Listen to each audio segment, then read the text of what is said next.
Peace and love to the family, man. What's going on, man? It's your boy Triple BLACK. I'm in the building. I'm about to go pound the pavement. I done my little morning. I still got my morning coffee. Fortunately, man, and I got that keto coffee, boy. Hey, that keto coffee.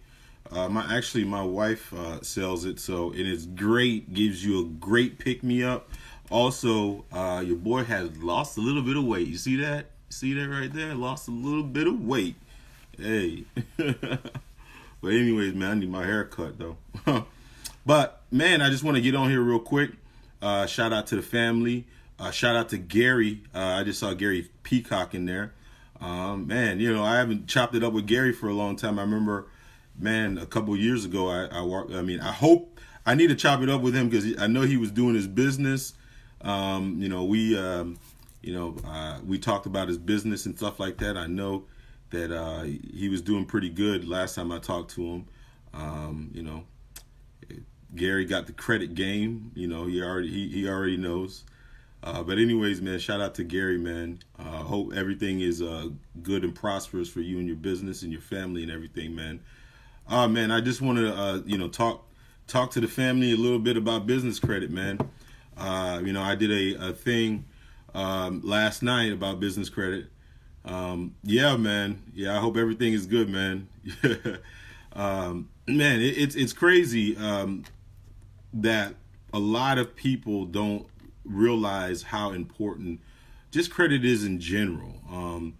And it took me forever, even working at a bank, it took me forever to really understand the mindset of why is it important to have good credit and why is it important to have those things, because a lot of times you're leaving a lot of incentives, a lot of money on the table. In particular, business. A lot of business owners, when they start their business, they end up having to use a lot of their personal finances. Either maxing out their credit card, doing their home equity loan, or those type of things, and that can put a heavy burden on you and your family, because when you use your personal resources to fund a business, knowing that businesses, 90% of businesses or some type of crazy statistics fail, it could be really, really, really crazy, because one thing is you one day you may being prosperous in your business, and all of a sudden you have a 2008 happen, or you have some type of economic crisis, and next thing you know, you're losing your house, you're losing your family, you're losing everything, you're losing your cars and things like that. So it's really important, just from a business standpoint and a personal finance standpoint, to make a clear distinction between your business and your personal finances. And the sooner that you can make that, the more organized you're going to be, and the more incentives that you're going to be able to uncover. You're going to be able to uncover a lot more incentives. And a lot of people don't understand that business credit and personal credit is different. There's pros and cons to both of them. One of the pros to business credit, if you're a business owner, you can ask any business owner that there's easier ways to get business credit, and the cost is not as much as personal credit. And it's very in a lot of most of the time when you're using business credit, there are real tangible benefits that you are getting. The tax code in America incentivizes you to take a business risk. In that, they also incentivize, with that incentive comes a great tax incentive.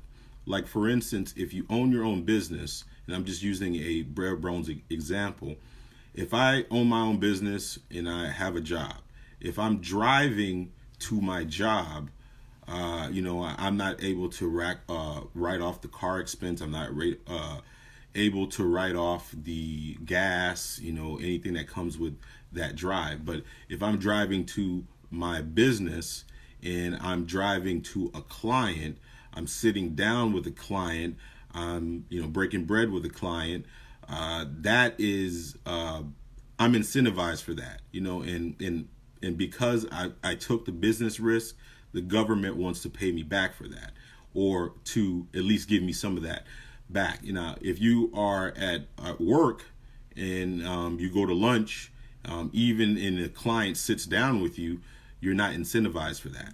You don't get any type of credit for that. But in the other scenario, when you have your ducks in a row and you have your business in order and everything, there are some incentives for that. First of all, if you have, like, I'll give you an example. If you have a business credit card, most business credit cards pay some type of incentive. If you're dining at a restaurant, you're traveling, they give you points, which is real cash, which is real tangible cash that goes back into your pocket. Now, and there's certain things it's got to be business worthy. You can't just whatever. But listen, I will tell you the story. One time I was with a guy. We were on vacation, and he decided to invite a whole bunch of people out, and there was probably about 10 people, and what he did was he sat down. I mean, he had all of us sat down, and he got a piece of paper. He handed it out to everyone. And, for about 5 minutes, we went over, it was something to do with business. And then he was like, okay, I'm done. And then he sat down. And later on, I asked him, I was like, why did you do that? He was like, well, because I, passed you out that piece of paper, which had something to do with my business. This thing that we just did, this dinner that we're about to eat, is considered a business expense, and I'm going to put it on my business credit card so I can get incentivized for it, even from a personal standpoint, because I get points and things like that, and also from a tax standpoint. And that is a totally legal thing to do, and it happens all the time. So when you have that type of mindset, it can definitely change your life. A lot of people, do their business and they're commingling funds, which is the worst thing that you can do, because first of all, it's an tax nightmare, it's an audit nightmare, and not having those clear distinctions. I'm sorry, I'm getting distracted. Those clear distinctions, can hurt you in the long run. So it's important to have that, and a lot of people don't realize how accessible business credit is. I got some tools. If you have any questions, you can, if you can leave them in the comments, but you can also email me at 239. You can call me at 239-821-5349. You can also email me at johnsonmarce@gmail.com, and that's JOHNSONMARCE@gmail.com. And I can definitely get you some research. If I can't answer the question, I can help have somebody answer. I can find the answer for you. So having that mindset, that those clear distinctions, is definitely a good mindset to have, man. Let's see who came through, man. Shout out to Sweet P, what I'm saying? Shout out to him. Shout out to Samantha Gray, man. Shout out to Gary Davis. Gary Davis, man, he's a businessman. I see him, cooking all the time, man. I still haven't been able, to catch you. I don't know if you're in Fort Myers or anything like that, man. I see all those damn treats and shit like that. I see, you do crabs and eggs and stuff like that. Man, I haven't been able to catch you, man. I definitely need to support your business and stuff like that. I see a lot of people doing, business online, promoting their products, and just keep in mind the skill that you are displaying and the entrepreneurial risk that you're taking. There's great incentive to that, and you need to keep that in mind and make sure that you do have your business in order. One of the things a lot of people, get afraid of, it was like, well, you know what, I have a tangible skill that I can monetize, but I don't know how to do it. And one of the traps that they fall in is like, man, I don't know how to set up a business. Setting up a business is one very easy thing to do. It's a couple step process.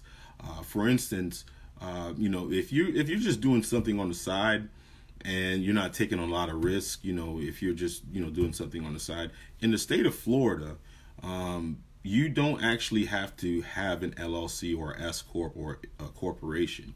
You can operate as a sole proprietor. And being operating as a sole proprietor, let's just say your name is, Gary Davis, for instance. If you have Gary Davis cleaning supplies, Gary Davis, foods. As long as your first and last name is within the title, you don't actually have to do a fictitious name filing. You can actually, as a sole proprietor, you can use your social security number as your tax ID number. If you don't want to use your social security number as your tax ID number, you can just use, go to the irs.gov, which is free. You don't have to pay for it, and get you a tax ID number for free. So you can act as a sole proprietor. Now, there's certain protections that you do get when you are an LLC, but if you just have like a skill, like for instance, if you're let's just say you wash cars, like on the weekend or something like that, and you want to have a side business on that. I would encourage you to get some type of liability insurance, but shout out to Maurice, man. Yeah, man, definitely. I would encourage you to have some type of liability insurance, just in case you scratch up somebody's car or something like that. But you can definitely operate as a sole proprietor. Now, there are certain protections or certain cons of operating as a sole proprietor, meaning that you have unlimited personal liability if something happens. But in certain industries and certain skills that you're monetizing, you don't really have to go through all that. Even if you did start an LLC, the process is not as hard as a lot of people think. It's not as hard as a lot of people think.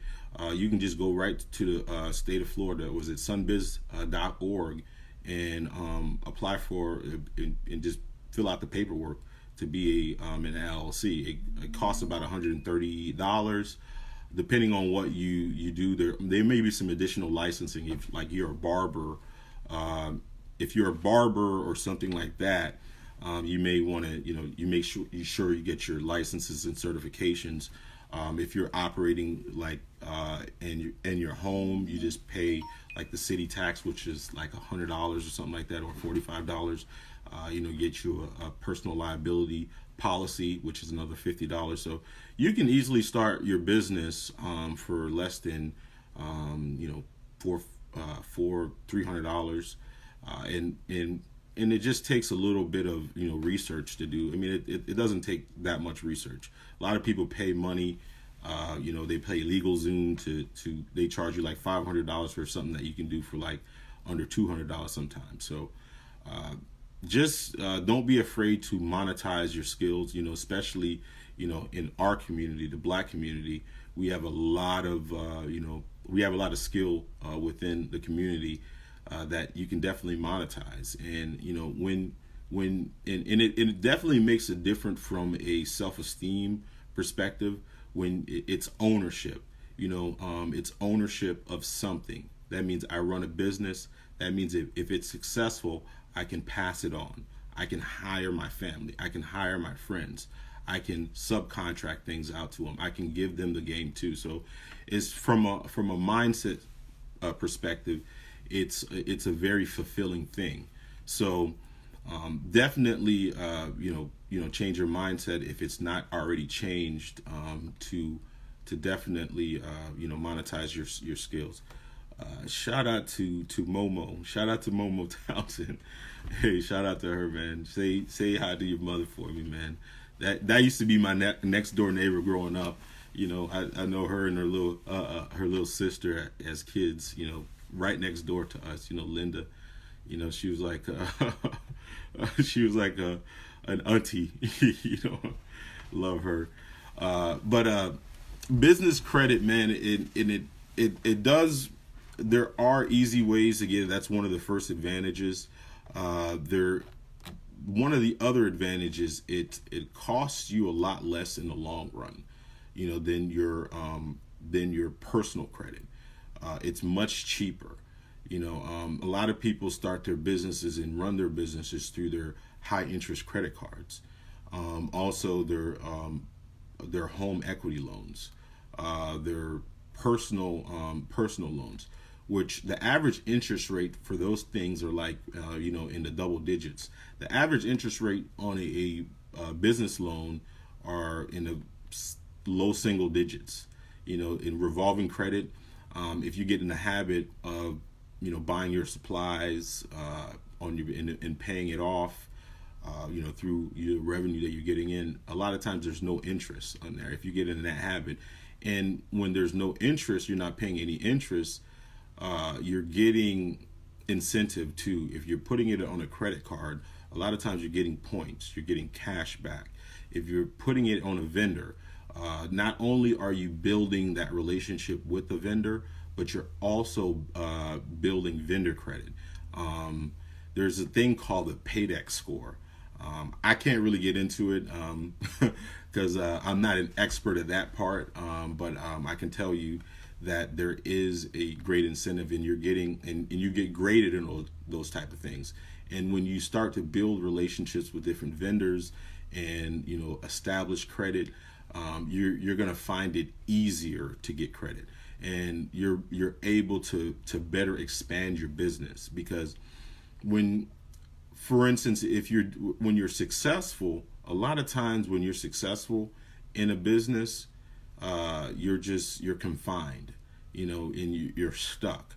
Sometimes you need a bigger office. You need a bigger venue. You need to hire more employees, to maximize, your rate of return, to maximize the value of your business. So when you don't have access to, that capital, it just keeps you at a certain place. It keeps you at a certain place. When you have a restaurant, or if you just have a food truck, and you're a one-man crew and you need, people, a lot of times it's great to be able to have like a line of credit or some type of a business capital that you have access to either, hire more employees or hire subcontractors or get you a bigger space, things like that, and also depending on what type of business you are, a lot of times you have in order to make money, you have to use all your resources. And a lot of times you hold yourself to being able to make more money. Like if you have a store and you need inventory and you don't have, and all your money that you have is tied up in inventory, and that, man, as soon as I run out of this inventory, it's going to take me 2 to 3 weeks to get more inventory. And as soon as you run out of inventory, and you have to wait 2 to 3 weeks to get more inventory because all your capital is tied up into your inventory, those 2 to 3 weeks that you got to tell customers, no, I don't have this, I don't have that. You know what? That right there is putting you at a big risk, because if you don't have it, they go to, say, your competition, and your competition has it. Your competition, there's probably a 50-50 chance that your competition can probably take that business away from you. And the hardest thing in business is to get a new customer. Once you lose that customer, because once you lose that customer and they go to another customer, more often than not, you'll never get that customer back. And depending on the manner of how you lost that customer, say if that customer came and they depended on you for a product, and it was critical for them to have that product or that service, in order to function their business. that's going to create bad blood right there. And that's one of the things is that when you have bad blood, sometimes it's never going to change. And you gave your competition access to that customer, so you always got to be ahead of the curve. And having some type of business credit, or having capital to be able to make those moves is very critical for some businesses. Restaurants, man. Restaurants, most of the time, a lot of their capital is already tied up in, equipment, payroll, food costs, and things like that. I'm just using restaurants, as an example. And a lot of times that when you don't have access to to that capital injection and things like that, you have a bad month, you have a bad 2 months, that's curtains for your business. That's curtain for your business, because those the resource that you had tied in those assets, they're just tied up, and not being able to market, because sometimes you need additional capital to market, to get people in those doors. And if you don't have the resources to get people in those doors, 1 month, 3 months, especially in a business that hasn't been established, can be curtains for your business. So I know I said a mouthful, but the last thing is that I wanted to talk about on this topic is your goals, to meet your goals. And a thing is, and why business ownership, I think, in general, is very important, because one of the things is you'll never ever be paid your worth unless you work for your mother or your father. That's the only way that you'll be paid your worth, or you work for yourself. And it's always good to have a job. I'm not, crapping on anybody that has a job, but you will never ever be paid your value unless you work for yourself, because you are the only person in the world that knows your worth. And the sooner that you can discover or know what your worth is, the better. Because a lot of people spend a lifetime working for someone else that they're smarter than, that they're better than, that they're more efficient than, that they have more skill than. And it doesn't, and then like 15 years down the road, when that person decides to get rid of them and they're out on their own, and they realize how valuable that they were to that particular business. Sometimes a lot of people spend a lifetime working for someone else, and they have no idea of their value. They have no idea of their value. And a lot of, people, business owners, know this. They know this. And sometimes they treat you accordingly. They treat you accordingly. But anyways, fam, man, thank you guys so much, man. If you have any questions, man, definitely message me on Facebook. You can also call me. My phone number is 239-821-5349. You can also reach me by email. That's Johnson Marce. That's JohnsonMarce @gmail.com. Definitely hit me up. You can also hit me up on Instagram, and that's triple black 239. Hit me up on that, and man, I hope you guys have a blessed day. If you have a business idea, definitely hit me up, because in this world, even you don't have to quit your job, because most people, in order to survive, needs multiple streams of income. And a lot of times, with your business ideas, you can automate the process, and all you have to do is put it together, and it kind of feeds itself. Passive income, just from your business know-how. And a lot of times it just takes a conversation or two with someone in order to put that action in motion. I found that I'm an entrepreneur now, so I found that out too. There's action is probably the most important thing. The idea and thinking about it and thinking about it and thinking about it is good, but until you put it into action, that's when you're going to see the results, man. That's when that you take that leap of faith. You believe in yourself. And I'm going to leave you with this. Always bet on yourself. Always bet on yourself, because when you bet on yourself, when you bet on yourself, you're going to make it happen. Trust me. When you bet on yourself, you're going to make it happen, because 9 times out of 10, you're not going to let yourself down, especially if you're passionate about a particular thing. The thing that you're passionate about, your purpose, the thing that that you can do, and you bet on yourself on that, you're not going to let yourself down. You are not going to let yourself down. But anyways, man, you guys have a blessed day. Again, it's 9:25. I need to get out there and pound the pavement. Again, the phone number is 239-821-5349. And also hit me up on Facebook. Hey, man, see you guys later.